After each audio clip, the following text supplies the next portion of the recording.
na bino nyonso bozolandanga Stéphanie La Rose na La Rose Show. Bienvenue encore dans La Rose Show. Lelo na ye awa poto sola na bino muke comme tebi ke ce que mutatie lip gloss au mona ye atkeli na banzela moko bo awa na coin ya munoko. Oh my god girls, nalinga kango ata mokete po na mona kango vraiment salité. Au mona ki mutatie rouge à lèvres na yo beti surtout ça la makamingi na lip gloss. Ce côté lip gloss na yo okomona ke awa nyonso awe kangami ba pembe donc ça lui vraiment salité. Le na ye a pona la sabino comment ya kosala ke ce côté lip gloss na peu ba pembe wana esala mate. Ponga na kokakango te donc na bi pe yo mto tala ngai yo polinga kango te. Yango na ye a lelo pona ko lakisa technique moko ya kosala ke pe ba munoko na yo ezala toujours propre, ezala toujours sembe, ezala toujours kitoko na misa papa. Yango lo na ye awa local boss na kosala bo munga ke na livre na lip gloss te na munoko nanga na kosala lip gloss nanga ozali ya elegant ozali ya rose yango na kosalela na tia kombulo na c'est ce que c'est na couleur nango na kosalela ngo pour la technique ndenge nini ya kosala pona kolongola salité wana ezala na ote na munoko ce que fait na lip gloss non après 2 heures ou après 3 heures au moins que ozana salité wana te donc local boss na kosala na koluka ke na tia lip gloss nanga na munoko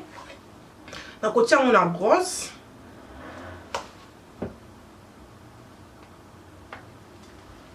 on tient lip gloss nanga bien.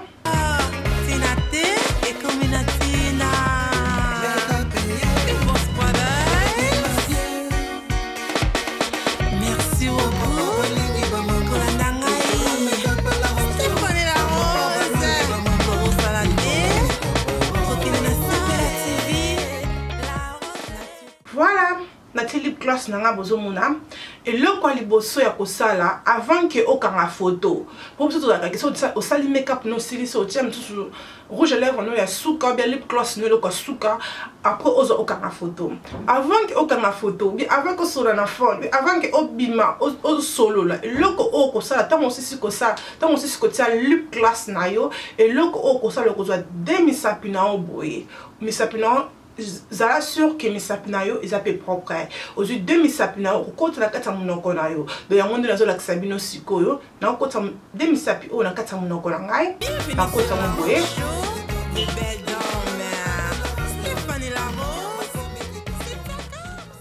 pe na benzi. Donc si on a mis sapina ngai na caméra bino moko bozo mona ke nte mi sapina ngai ezabi et comme vraiment salité ya rouge à lèvres ou ya lipstick on a ti donc bozo mona nde mi sapina ngai comme bon mona ke lip gloss ou vraiment et côté kinga tina kati wana donc ce qui lip gloss nao et côté na kati wana après vandi le quoi ba so epesa ka place wana yango e aka ko sangana après e ko sala ba pembe wana yango comme ka salité ça va vraiment bien na ko kakangote ce ko sali boye na so episo que ba kwa na yo awa bien nzela na oyo o mona ke ekosala salité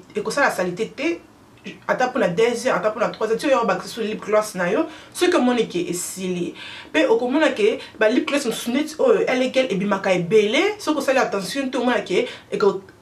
baby sa yo minu okoyeba te donc ce que ça les bon la ke ko bebi so minute o ko sala pe bien pe ba pembe wana e ko sala mate donc yango le na ko beta c'était pour na bi ki ba fie belé baza vraiment na biloko o ati lip gloss na ya cher ya bien après quelque temps mon la ke ba pembe seli na ko azo ba telo ko ni ko sala mon la ko pango sur lip gloss na yo pona o tia lisusu donc na biso sala technique on a ko la ki so lelo yo moko ko mona ke oui la rose le ko yebisa ki nga vraiment ozaki na raison ko bossa na te ko partager vidéo o pe bande ko na yo ba camarade na yo ekosala nga bien makasi pe ezala abonné na YouTube chaîne na ngai La Rose Show ekosala nga bien mingi ko bosana te ko ke na Facebook na ngai La Rose Show aimé yango commenter tindela nga message na kozala wana pour ko répondre à ba question na bino nyonso. Merci na ba boss brothers, merci na Hot 243, merci na Congolese Wedding Kitoko, merci na mtozolanda ngai wana tukutani à la prochaine tinate et community na bye. sali les filles nanga semana sabino ke oyo ezali chapeau ya brésilienne ezali brésilienne nanga ya kala ezaki liboso couleur oyo et nazio na commission mwindu yepe mtozo tala nga soko linga la sabino ke ndenge ni ya ko changer brésilienne en couleur kombelanga na se kosalanga bien makasi eza chapeau na sepeli na mingi ndenge bimi vraiment malheureusement que na filma ki yango te pour la salle ki yango na butu na zaki vraiment fatigué bolimbisa ngai comme na prometa ki bino ke na ko filmer